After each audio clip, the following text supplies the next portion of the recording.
Bapa kami yang di surga, kembali pagi ini ya Bapa, kami mau membaca firman-Mu. Biarlah kami dapat memahami dan merenungkannya, supaya firman-Mu dapat melekat di hati dan jiwa kami, supaya kami dapat melakukannya. Dan jaga kami dengan firman-Mu, supaya kami dapat hidup di dunia ini sempurna dengan firman-Mu, karena firman-Mu yang berkuasa menyelamatkan kami. Terima kasih Bapa di surga. Biarlah Tuhan Yesus Kristus menyertai firman-Mu dengan roh-Mu yang kudus, supaya kami dapat mengerti dan memahami firman-Mu. Amin. Pembacaan firman Tuhan pagi hari ini terambil dari Injil Kitab Matius, pasal 21, ayat 1 hingga dengan ayat yang ke-46. Dan Injil Matius pasal 21 ayat 1 hingga dengan ayat yang ke-11 dengan perikop Yesus dielu-elukan di Yerusalem.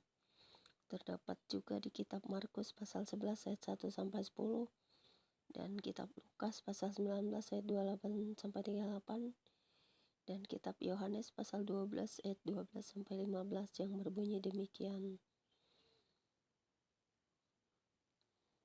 Ketika Yesus dan murid-muridnya telah dekat Yerusalem dan tiba di Betfage yang terletak di Bukit Zaitun, Yesus menyuruh 2 orang muridnya dengan pesan, "Pergilah ke kampung yang di depanmu itu, dan di situ kamu akan segera menemukan seekor keledai betina tertambat dan anaknya ada dekatnya. Lepaskanlah keledai itu dan bawalah keduanya kepadaku. Dan jikalau ada orang menegur, kamu katakanlah, Tuhan memerlukannya, ia akan segera mengembalikannya." Hal itu terjadi supaya genaplah firman yang disampaikan oleh Nabi. "Katakanlah kepada putri Sion, melihat rajamu datang kepadamu, ia lemah lembut dan mengendarai seekor keledai beban yang muda." Maka pergilah murid-murid itu dan berbuat seperti yang ditugaskan Yesus kepada mereka. Mereka membawa keledai betina itu bersama anaknya, lalu mengalasinya dengan pakaian mereka, dan Yesus pun naik ke atasnya. Orang banyak yang sangat besar jumlahnya menghamparkan pakaiannya di jalan. Ada pula yang memotong ranting-ranting dari pohon-pohon dan menyebarkannya di jalan. Dan orang banyak yang berjalan di depan Yesus dan yang mengikutinya dari belakang berseru katanya, "Hosana bagi anak Daud, diberkatilah dia yang datang dalam nama Tuhan. Hosana di tempat yang maha tinggi." Dan ketika ia masuk ke Yerusalem, gemparlah seluruh kota itu, dan orang berkata, "Siapakah orang ini?" Dan orang banyak itu menyahut, "Inilah Nabi Yesus dari Nazaret di Galilea." Kemudian Injil Matius pasal 21 ayat 12 hingga dengan ayat yang ke-17 dengan perikop baru. Yesus menyucikan bait Allah. Terdapat di kitab Markus pasal 11 ayat 15 sampai 19 dan Lukas pasal 19 ayat 45 sampai 8 dan Yohanes pasal 2 ayat 13 sampai 16 yang berbunyi demikian. Lalu Yesus masuk ke bait Allah dan mengusir semua orang yang berjual beli di halaman bait Allah. Ia membalikkan meja-meja penukar uang dan bangku-bangku pedagang merpati dan berkata kepada mereka, "Ada tertulis, rumahku akan disebut rumah doa, tetapi kamu menjadikannya sarang penyamun." Maka datanglah orang-orang buta dan orang-orang timpang kepadanya dalam bait Allah itu, dan mereka disembuhkannya.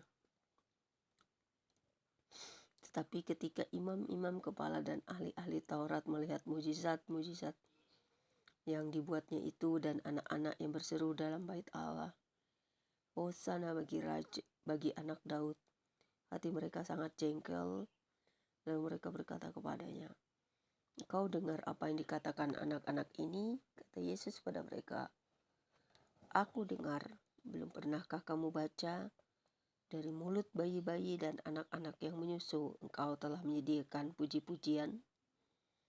Lalu ia meninggalkan mereka dan pergi keluar ke kota, ke Betania, dan bermalam di situ. Kemudian Injil Matius pasal 21 ayat 18 hingga dengan ayat yang ke-22 dengan perikop baru. Yesus mengutuk pohon ara. Terdapat juga di Markus pasal 11 ayat 12-14 dan 20-26 yang berbunyi demikian. Pada pagi-pagi hari dalam perjalanannya kembali ke kota, Yesus merasa lapar. Dekat jalan ia melihat pohon ara lalu pergi ke situ. Tetapi ia tidak mendapat apa-apa pada pohon itu selain daun-daun saja. Katanya kepada pohon itu, "Engkau tidak akan berbuah lagi selama-lamanya." Dan seketika itu juga keringlah pohon ara itu. Melihat kejadian itu tercenganglah murid-muridnya lalu berkata, "Bagaimana mungkin pohon ara itu sekonyong-konyong menjadi kering?" Yesus menjawab mereka, "Aku berkata kepadamu, sesungguhnya jika kamu percaya dan tidak bimbang, kamu bukan saja akan dapat berbuat apa yang kuperbuat dengan pohon ara itu, tetapi juga jikalau kamu berkata kepada gunung ini, beranjaklah dan tercampaklah ke dalam laut, hal itu akan terjadi. Dan apa saja yang kamu minta dalam doa dengan penuh kepercayaan, kamu akan menerimanya." Kemudian Injil Matius pasal 21 ayat 23 hingga dengan ayat yang ke-27 dengan perikop baru. Pertanyaan mengenai kuasa Yesus terdapat di Markus pasal 11 ayat 27-33 dan Lukas 20 ayat 1 hingga ayat 8 yang berbunyi demikian. Lalu Yesus masuk ke bait Allah dan ketika ia mengajar di situ, datanglah imam-imam kepala serta tua-tua bangsa Yahudi kepadanya dan bertanya, "Dengan kuasa manakah engkau melakukan hal-hal itu? Dan siapakah yang memberikan kuasa itu kepadamu?" Jawab Yesus kepada mereka, "Aku juga akan mengajukan satu pertanyaan kepadamu, dan jikalau kamu memberi jawabnya kepadaku, aku akan mengatakan juga kepadamu dengan kuasa manakah aku melakukan hal itu. Dari manakah baptisan Yohanes? Dari sorga atau dari manusia?" Mereka memperbincangkannya di antara mereka dan berkata, "Jikalau kita katakan dari sorga, ia akan berkata kepada kita, 'Kalau begitu, mengapakah kamu tidak percaya kepadanya?' Tapi jikalau kita katakan dari manusia, kita takut kepada orang banyak sebab semua orang menganggap Yohanes ini nabi." Lalu mereka menjawab Yesus, "Kami tidak tahu." Dan Yesus pun berkata kepada mereka, "Jika demikian, aku juga tidak mengatakan kepadamu dengan kuasa manakah aku melakukan hal-hal itu."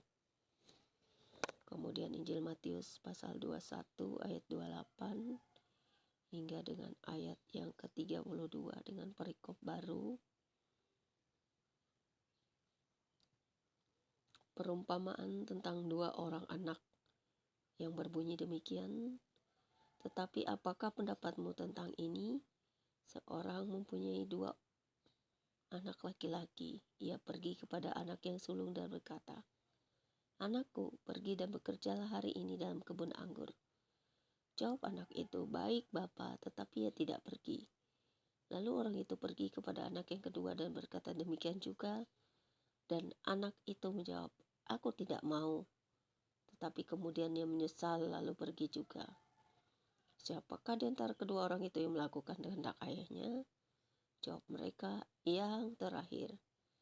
Kata Yesus kepada mereka, "Aku berkata kepadamu, sesungguhnya pemungut-pemungut cukai dan perempuan-perempuan sundal akan mendahului kamu masuk ke dalam kerajaan Allah. Sebab Yohanes datang untuk menunjukkan jalan kebenaran bagimu, dan kamu tidak percaya kepadanya. Tetapi pemungut-pemungut cukai dan perempuan-perempuan sundal percaya kepadanya. Dan meskipun kamu melihatnya, tetapi kemudian kamu tidak menyesal, dan kamu tidak juga percaya kepadanya." Kemudian Injil Matius pasal 21 ayat 33 hingga dengan ayat yang ke-46 dengan perikop baru.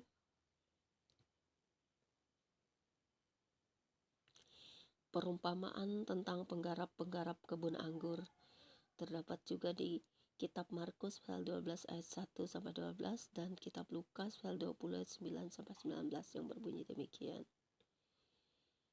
Dengarkanlah suatu perumpamaan yang lain.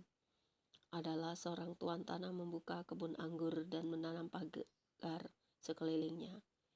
Ia menggali lubang tempat memeras anggur dan dirikan menara jaga di dalam kebun itu. Kemudian ia menyewakan kebun itu kepada penggarap-penggarap lalu berangkat ke negeri lain. Ketika hampir tiba musim petik, ia menyuruh hamba-hambanya kepada penggarap-penggarap itu untuk menerima hasil yang menjadi bagiannya. Tetapi penggarap-penggarap itu menangkap hamba-hambanya itu. Mereka memukul yang seorang, membunuh yang lain, dan melempar yang lain pula dengan batu.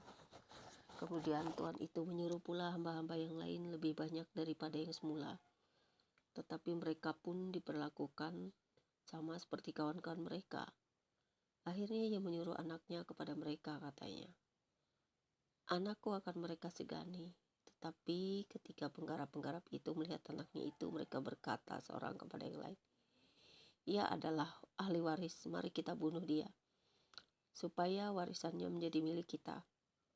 Mereka menangkapnya dan melemparkannya keluar kebun anggur itu lalu membunuhnya. Maka apabila tuan kebun anggur itu datang, apakah yang akan dilakukannya dan penggarap-penggarap itu? Kata mereka kepadanya, "Ia akan membinasakan orang-orang jahat itu dan kebun anggurnya akan disewakannya kepada penggarap-penggarap lain yang akan menyerahkan hasilnya kepadanya pada waktunya." Kata Yesus kepada mereka, "Belum pernahkah kamu baca di dalam kitab suci? Batu yang dibuang oleh tukang-tukang bangunan telah menjadi batu penjuru. Hal itu terjadi dari pihak Tuhan, suatu perbuatan ajaib di mata kita. Sebab itu aku berkata kepadamu bahwa kerajaan Allah akan diambil daripadamu dan akan diberikan kepada suatu bangsa yang akan menghasilkan buah kerajaan itu. Dan barang siapa jatuh ke atas batu itu, ia akan hancur, dan barang siapa ditimpa batu itu, ia akan remuk." Ketika imam-imam kepala dan orang-orang Farisi mendengar perumpamaan-perumpamaan Yesus, mereka mengerti bahwa merekalah yang dimaksudkannya. Dan mereka berusaha untuk menangkap dia, tetapi mereka takut kepada orang banyak, karena orang banyak itu menganggap dia nabi. Sampai di sini pembacaan firman Tuhan buat kita pagi hari ini. Semoga firman ini memberkati kita semua. Ya Tuhan Yesus, terima kasih Engkau selalu ada bagi kami untuk dapat mengenal Engkau secara pribadi. Bagaimana kuasa-Mu, bagaimana perbuatan-Mu, dan juga bagaimana kebaikan dan kasih-Mu kepada umat manusia. Biarlah sukacita kami dapat menjadi anak-anak-Mu ya Tuhan. Biarkan kami terus bertumbuh di dalam iman kepadamu dan tetap setia melayani Engkau dan sesama kami. Kasihi kami, ampuni salah dan dosa kami, agar kami selalu diingatkan akan segala sesuatu supaya kami dapat mengerti memahaminya. Terpujilah Engkau Bapa, firman-Mu berkuasa menyelamatkan kami. Amin.